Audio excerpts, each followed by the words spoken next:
Yiğitlər, bildiyimiz kimi sabah 1 fevral 2026-cı ildə OTK-nın 8 və 9-cu siniflər üçün sınağı təşkil olunacaq. Bu videonu çəkməkdə məqsədimiz odur ki, sizi sabahki sınağa az da olsa hazırlıq mərhələsi, yəni nələrə diqqət etməlisiniz, hansı mövzular ətrafında sınaq təşkil oluna bilər. Bu məqsədlə keçən il bu ərəfələrdə, yəni 2 fevralda təşkil olunmuş 9-cu sinifin buraxılış sınağının qrammatikasının düzgün cavablarına baxaq və ətraflı müzakirələr aparaq. Deyir ki, nümunədə işlənmişdir. Gəl bölək dünyanı ikilikdə biz, dərə mənə düşsün, dağı sən götür. Qalsın yer üzündə qoşa izimiz, qara mənə düşsün, ağı sən götür. Bir-birlə antonimli olan sözlər bəli, qara və ağ sözü. 1 doğrudur. Çoxmənalı söz yer üzündə üz sözü. Çox mənalıdır, 2 doğrudur. Frazoloji birləşmə, hər hansı burada bir frazoloji birləşmə yoxdur. 3 yanlışdır, 3-ü cavablardan çıxaq. Bir-birinin sinonimi olan sözlər, deməli, dərə mənə düşsün, dərə, dağ, qalsın, qoşa izimiz. Sinonim olan söz yoxdur. 4-ü də çıxaq cavablardan. Cavab qalır ev. Amonimliyi olan söz, bu da qara sözüdür. Bir aşın qarası mənasında, bir də qara rəng mənasında. Cavab olar ev variantı. Baxın, diqqət eləyin, hər zaman sınaqlarda və yaxud da qəbulda asan variantları necə tapa bilərsiniz? Tutaq ki, birincinin %100 bilirsiniz ki, doğru fikirdir. Ona görə birlə olan variantları saxlayın. Digərlərini çıxın ki, gözünüzə də rahat gəlsin. Yəni, özünüzü belə deyək də tələsdirməyəsiniz. Sonra çoxmənalı söz tapdınız. Deməli, 2 olan variantlarda 1-2 olan variantları saxlayın. 1-2 olan variant da onsuz da E variantındadır. Və yaxud da görürsünüz ki, burada hər hansı bir frazoloji birləşmə yoxdur. 3-ü bütün variantlardan çıxın. Məsələn, sinonim olan söz yoxdur, 4-ü variantlardan çıxın. Yəni, variant çıxdaş eləməklə cavabı asanlıqla tapa bilərsiniz. Bəzən elə bir sual düşə bilər ki, məsələn, 2 variantın arasında qalıbsınız da, bilmirsiniz ki, A-dımı, D-dımı. Ən azından digər variantları bilirsiniz ki, yanlışdır. Məsələn, birini yazıb düz yazma ehtimalınız var. Nəinki, məsələn, B-ni, E-ni, C-ni yazıb tamamilə səhv yazma ehtimalı. Deyir, nümunə ilə bağlı uyğun nümunə edin. Deyir, aldığım dəyərli hədiyyəni mənə bugün veriblər. Bu hekayə azad edilmiş yurt yerlərinə qayıdan, orada öz keçmişini axtaran insanın yaşadığı sarsıntıların poetik əksidir. Bir müddətdən sonra gələn avtobus dayanaraq qapılarını açdı. Qurusca sadə zərf işlənibdir. Bu orada sözüdür. Sadədir, dadədə yeli halın şəkilçisidir. 2-yə yazarıq A. Xəbər şəklində olan 2 feil işlənib. Baxın, deyir sözündəki ir zaman şəkilçisi, veriblərdəki ib zaman, yəni xəbər şəklinin əlamətdir. 1-ə yazarıq B. Söz birləşməsi yoxdur. Baxın, dəyərli hədiyyə söz birləşməsidir. Azad edilmiş, hekayə azad edilmiş söz birləşməsidir. Yurt yeri söz birləşməsidir. Bundan başqa, məsələn, bir müddətdən sonra gələn feili sifəti, yəni feili birləşmədir, söz birləşməsidir. C variantını heç bir yerə yaza bilmərik, heç bir xanıya. Ona görə C olan variantları çıxaq. Baxın, burada C var. Eni də çıx, C-ni də görürsünüz. Bir dənə C-ni çıxmaqla sualı asanlıqla tapa bilirsiniz. Amma yenə də dəqiqləşdirmək üçün baxaq. Modal sözdən istifadə olunub, heç bir cümlədə modal söz yoxdur. Yalnız qrammatik mənası olan sözdən istifadə edib, söhbət köməkçinin qısasından gedir. O da 3-də sonra qoşmasından. Cavab olar B. Deyir ki, cədvəldə uyğun fikirlər. Uyğundursa, baxın, belə xanalar olanda aşağıda əgər belə bir xana varsa, bilin ki, məsələn, 1-ə aid olan doğru fikri tez tələsib götürməyin. Baxın, görün, bəlkə ikinci cümlədə də həmin fikir doğrudur. Deyir, təsriflənməyən feil keçmiş zaman mənası ifadə edir. O vətəndən gəlmiş insanlarla ömründə 2 dəfə görüşürdü. Bəli, gəlmiş sözü keçmiş zaman məzmunu bildirir. Birinci cümləyə görə doğru fikirdir. Gəlin, ikinci cümləyə baxaq. Bəlkə 2-yə görə də doğrudur. Ortaq bir fikir ola bilər. Deyir, dəhlizi silən uşaqlar zarafatlaşır, bir-birinin üzünə su sıçradırdılar. Silən burada təsriflənməyən feilimiz indiki zaman məzmunludur. Bir ona görə düz yazılıbdır. Bir olan cavabları saxlayaq, yerdə qalanları çıxaq. Feildən düzələn feil idi köməkçi sözünü qəbul edibdir. Gəlin baxaq. O vətəndən gəlmiş insanlarla ömrüdə 2 dəfə görüşür idi. Ür zaman şəkilçisi, da idinin qısaldılmışı. İndi ikinci cümləyə baxaq. Deyir, dəhlizi silən uşaqlar zarafatlaşır, bir-birinin üzünə su sıçradırdılar. Sıra, sıçrat, zaman, sıçradır idilər. Deməli, buradakı D da idinin qısaldılmışıdır. 2-ni gətirib ortağa yazmaq lazımdır. 2 olan variantları çıxmaq lazımdır. 2 yanlışdır. Deyir, təsriflənən feillər quruluş sözü. Baxın, təsriflənən feillər deyir. Feillər deyirsə, deməli 2 dənədir. Yəni, birindən söhbət getmir. Baxaq zarafatlaşır, bəli, quruluşca düzəltmədir, laş var. Sıradırdı, quruluşca düzəltmədir. 3 doğrudur bu cümləyə görə. Gəlin birə baxaq. O vətəndən gəlmiş insanlarla ömründə 2 dəfə görüşürdü. Düzdür, görüşürdü sözü düzəltmədir, amma orada cəmi yalnız bir dənə təsriflənən feil var. Feillər yanlışdır. 3 doğrudur, 3 də götürərik. Deyir, zamana və şəxsə görə dəyişməyən feil məlum növdədir. Söhbət məsdər, feil və feili bağlamadan gedir. Baxın, silən məlum növdədir. Sonra gəlmiş də məlum növdədir. Deməli 4 yanlış yerdədir. 4 də ortağa yazılmalı. 4 də cavablardan çıxaq.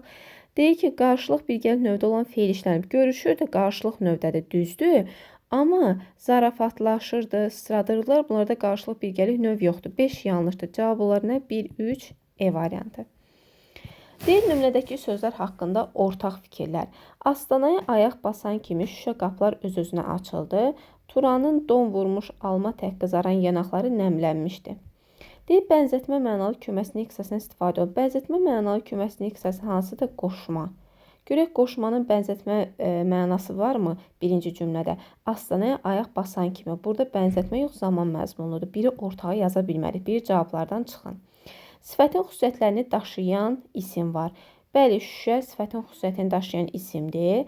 Don vurmuş alma tək. İkinci cümlədə belə bir isimimiz yoxdur. Ona görə ikində cavablardan çıxaq. İsimlərdən ikisi adlı haldadır. Baxın, şüşə adlı haldadır, qapı adlı haldadır. Don vurmuş o heç, alma tək adlı haldadır. Bir də yanaqları, onun yanaqları I mənsubiyyətli adlı haldadır. 3 doğru fikirdir, 3'ü götürə bilərik, ortaqdır. İdi köməkçi sözü deyil ilə işlənən feil quruluşca düzəltmədir. Astanaya ayaq basan kimi şüşə qapılar öz-özünə açıldı. Burada at sözün kökü ıl leksik, d da zamandır. İdi köməkçi sözü yoxdur. 4 də yanlış fikirdir, ortağa yaza bilmərik. Sifət işləməyib. Bəli, nə birinci cümlədə, nə də ikinci cümlədə sifət yoxdur. İkinci cümlədə vurmuş sözü çaşdıra bilər. O feili sifətdir və yaxud da ki, birinci cümlədə şüşə sözü sizi çaşdıra bilər ki, necə qapılar, şüşə qapılar. Şüşə isimdir. Nitq hissəsi olaraq isim götürülür. Yəni, isimlə sifətləşsə belə, sifətləşməsə belə şüşə isim olaraq dəyərləndirilir.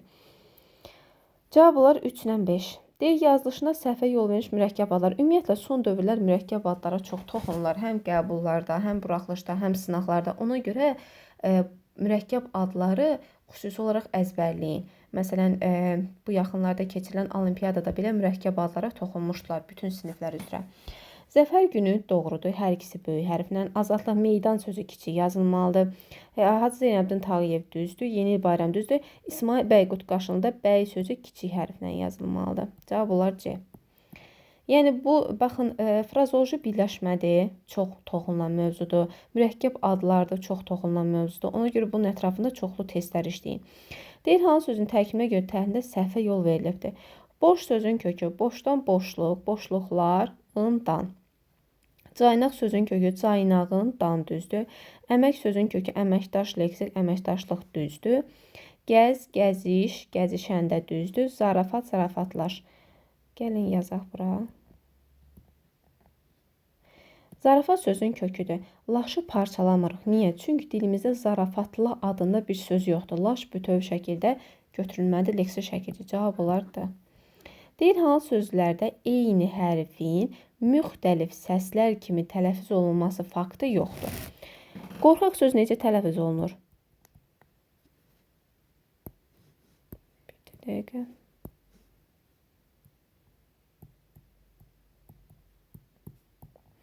Haqqında, haqqında, göz oxşayan, göz oxşayan, gerçəkləşmək, gerçəkləş, açıq aşkarda, açıq aşkar. Aha, gəlin baxaq. Deyir, eyni hərfin müxtəlif səslər kimi tələffüz olma faktı yoxdur. Baxın, birincidə q eyni hərfdir, amma müxtəlif səslər verib. Birində q'dır, səs birində x-dır. Deməli, birdə belə bir fakt var. Biri cavablardan çıxın. Haqqında sözündə 2 dənə qoşa q hərfidir. Biri k səsini, biri q səsini verib. Belə bir fakt var. İkində cavablardan çıxın. Gerçəkləşmək. Buradakı k hərfləri birində xıştırıq səs, yəni yumuşaq x səsini, digərində də yumuşaq x səsini verir. Deməli, eyni hərf müxtəlif səslər kimi tələffüz olma faktı yoxdur. 4-ü götürə bilərik. Açıq aşkarda görək burada eyni hərf. Aha, baxın, açıq aşkarda hər hansı bir eyni hərf yoxdur. Yəni söhbət samitlərdən gedir. Açıq aşkarın tələffüzü nədir? Q, ığ kimi tələffüz olunur, 2-dakı olduğu kimi. Deməli 5-də götürə bilərik, 4-dən 5 cavab olar A. Göz oxşayanda, baxın, A-lar eyni hərfdir, amma birində A nəyə keçir? U səsinə keçir. Deməli, eyni hərf müxtəlif səslərlə ifadə olunub. Cavab olar 4-5. Deyir, hansı cümlədə fe'li birləşmə ismi birləşmənin aslı tərəfidir. Professorun könlündən nə qədər keçsə də Turanla təklikdə əyləşib doyunca söhbətləşə bilməmişdi. Burada fe'li birləşmə ismi birləşmənin aslı tərəfində deyil. Burada ümumiyyətlə ismi birləşmə yoxdur. Bunun biri çıxaq. Deyir, Azərbaycandan gəlmiş adamlara baxır. Baxın burada Azərbaycandan gəlmiş fe'li sifət tərkibimizdə. Azərbaycandan gəlmiş adamlar da birinci növ təyinin söz birləşməsi, yəni ismi birləşmə yaradıbdır. 2-ni götürə bilərik. Bir neçə illik ağır müqavilə bağlama məcbur olmuşdu. Ağır müqavilə ismi birləşmədir, amma ismi birləşməmizin aslı tərəfində hər hansı bir fe'li birləşmə yoxdur. 3-ü də çıxaq. 1-dən 3 cavablardan çıxın. Deyir, şam ağaclarına qonan göyərçinlər təlaşlı bir səslə sükut edib. Baxın, şam ağaclarına qonan fe'li birləşmədir. Şam ağacına qoyan göyərçinlər ismi birləşmədir. İsmi birləşməmizin aslı tərəfindədir. 4-ü də götürə bilərik. 2 ilə 4 hələ ki düzgün cavabdır. Birləşsək daha bizi bir-birimizdən ayırmağa düşmənlərimizin gücü çatmaz. Düşmənlərimizin gücü ismi birləşmədir. Bir-birimizi ayırmağa da fe'li birləşmədir. Amma burada fe'li birləşmə ismi birləşmənin aslı tərəfində işlənməyibdir. Cavab olar 2-4. Deyir, nümunələrlə bağlı uyğunluğu müəyyən edin. Baxın, uyğunluq suallarda son dövrlərdə çox rastımıza çıxan sual tiplərindəndir. Deyir, tərkibində həm tabiislik, həm də tabiilik əlaqəsi var. Bilirik ki, tabiislik əlaqəsi nə zaman ola bilər? Həmciz sözlər arasında, bir də tabiisi mürəkkəb cümlə arasında. Gəlin baxaq. Həmciz xəbərli sadə cümlə arasında. Deyir, bu söhbətdən bir neçə ay sonra kəndimizin ortasından keçən magistral yolda maşın karvanı göründü. Elə həmin gün bəlli oldu ki, nənəgilin yolu uzaqdır, mal heyvanı, toyuq cücəni tapşırmağa adam yoxdur. Baxın, sadalanma harda var? İkinci cümlədə. İkinci cümlədə sadalanma varsa, deməli tabiislik əlaqəsi var. Tabiilik əlaqəsi də məsələn mübtədə ilə xəbər arasında ola bilər və yaxud da zərfli ilə xəbər arasında ola bilər, tamamlıqla xəbər arasında ola bilər. Ona görə 2-ni yazırıq A. Hal şəkilsi qəbul etmiş bir söz sintaktik əlaqənin aslı tərəfi deyil. Baxaq görək belə bir hal şəkilsi qəbul etmiş bir söz. Bu söhbətdən bir neçə ay sonra kəndimizin ortasında keçən magistral yolda maşın karvanı göründü. Elə həmin gün bəlli ki, nənəgilin yolu uzaqdır, mal heyvan toyuqcan tapşırmağa adam da yoxdur. Belə bir, yəni heç bir cümləyə uyğun deyil bu fikir. Beni çıxaq. Cümlədə işlənmişdir ilk fiil hal şəkilsi sözlə sintaktik əlaqədədir. Bu söhbətdən bir neçə ay sonra kəndimizin ortasından keçən ilk fiilimizdir. Bax, kəndimizin ortasından keçən hal şəkilsili sözlə əlaqələnibdir. 1-ə yazarıq C. Görək 2-də də belə bir söz varmı? Elə həmin gün bəlli olmaq mürəkkəb feildir, amma hər hansı bir hal şəkilsi sözdən əlaqəyə girməyibdir. Ona görə yazarıq 1-ə C, 2-yə A. Deyir ki, mənsubiyyət şəkilsili 2 söz tabiilik əlaqəsinin əsas tərəfidir. Baxın, bu söhbətdən bir neçə ay sonra kəndimizin ortasında. Kəndimizin ortasında nəyə görə götürürük? Çünki bir uzlaşma və idarə əlaqəsi var. Uzlaşma və idarə əlaqəsinin əsas və aslı tərəflər yerlərini dəyişir. Burada imiz mənsubiyyət var, ortasındakı I mənsubiyyət var. Deməli, 1-ə yazarıq həm də D. Tərkibində ilk sadə cümlədə şəkilci qəbul etmədən bir-birlə sintaktik əlaqəsində olan sözlər var. Söhbət mürəkkəb cümlədən gedir. Bizə bilir ki, birinci cümlə sadə cümlədir, ümumiyyətlə mürəkkəb cümlə deyil. İkinci cümlə isə tabiilə mürəkkəb cümlədir. Ona görə tərkibindəki ilk sadə cümlə hansıdır? Elə həmin gün bəlli oldu. Deyir ki, burada sadə cümlədə şəkilsi qəbul etmədən bir-birlə tabiilik əlaqəsində olan sözlər var. Həmin gün birinci növ təyinli söz birləşməsi də heç bir şəkilci qəbul etmədən yanaşma əlaqəsinə giribdir. Cavab olar 1-ə C-dir, 2-yə də A, E, D variantı. Elvin diaqramı deyir cümlədəki sözlərlə bağlı doğru fikirləri müəyyən edin. Doğruya zaval yoxdur, çəksələr min divana, bol çörəyin yoxdur, şirin dilin olsun 1. Miqdar sayı işlənibdir. Gəlin baxaq. Birinci cümlədə bəli, 1000 miqdar sayıdır, 1-ə görə doğrudur. Gəlin 2-yə baxaq. Bol çörəyin yoxdur, şirin dilin olsun bir. Buradakı bir ədaddır, say deyil. Ona görə bir doğru yerdədir, biri saxlayaq. Hal çəkicisi qəbul etmiş söz var. Doğruya sözü var. Sonra bol çörəyin, sənin çörəyin yoxdur, şirin dilin, sənin şirin dilin olsun. Bəli, hal çəkicisi qəbul etmiş söz yalnız birinci aiddir, deməli 2 də doğrudur. Yalnız konkret isimlərdən istifadə olunubdur. Deməli çörəkdir, doğru. Aha, deməli bol çörəyin yoxdur, şirin dilin olsun var. Burada çörək konkretdir. Doğruya zaval isə mücərrəddir. Zavalı konkret kimi götürmək olmaz. Deməli 3 yanlışdır. 3'ü çıxaq cavablardan. Xəbəri şəkilçisindən istifadə olunub. Bəli, həm birinci cümlədə, həm də ikinci cümlədə xəbəri şəkilçisi var. 4 də ortağa yazılmalıdır. Yəni 2-yə yazılmaz, 4-ə çıxaq. Sifətlər adi dərəcədədir. Doğru adi dərəcədədir, şirin adi dərəcədə, 5 də ortaya yazmaq lazımdır. Onda doğru fikir ancaq 1-2 olar, cavab olar E. Mətni izah eləmirəm uşaqlar. Niyə görə? Çünki mətnlər fərqli tipdə düşə bilər. Sadəcə mətndə nəyə diqqət edin hər zaman? Biri bədii mətn olur, biri isə ona nisbətən biraz çətinlik dərəcəsi yüksək olan elmi mətn olur. Sadəcə diqqətli olun. Məsələn, sizə desək ki, tutaq ki, mətndə üzərində rəqəm yazılmış sözlərin mənası ilə bağlı doğru fikirlər həmin sözü tapanda birbaşa gedib sözü deyimdə məsələn, tutaq yaşayan sözünə baxmayın. Bu cümləni başdan oxuyun. Başdan oxuyun, görün yaşayan burada hansı mənanı verir. Əgər birbaşa gedib sözü oxusanız, yanlışlıq eləyəcəksiniz. Sonra, məsələn, hansı abzas deyil, ilk cümləsini deyil, məzmununa görə həmin abzasa deyil, özünə əvvəlki abzasa uyğundur. Burada da yenə cümlələri diqqətlə oxumaq lazımdır. Sonra doğru yanlış xanası isə verilə bilər, diqqətli olun. Sonra deyək, hansı tip düşə bilər? Məsələn, mətndə səbəbi verilibmi və yaxud da səbəbin müəyyən deyil. Bu kimi çərçivə suallar çox rastımıza çıxır. Sonra uşaqlar, baxın, plan bəndi ümumiyyətlə əksərən düşən bir sual tipidir. Plan bəndi yadınıza saxlayın. Heç vaxt plan bəndini cümlə şəklində yazmayın. Cümlə şəklində yazsaz yanlışlıq olacaq. Plan bəndini söz birləşməsi formasında yazın. Sonra mətninə əsasən fikrini əsaslandırın. Bəli, məsələn, bu fikri oxuyursunuz. Bu fikirlə mətnin əlaqəsi varsa, öz fikirlərinizlə, öz belə deyək, cümlələrinizlə həmin fikri yazmalısınız. Amma düzgün yazmağa çalışın. Belə deyək də, nə gəldi yazmayın. Artıq orada balınızı kəsə bilərlər. Sonra, məsələn, qartal mətnində görək necə tipi suallar var.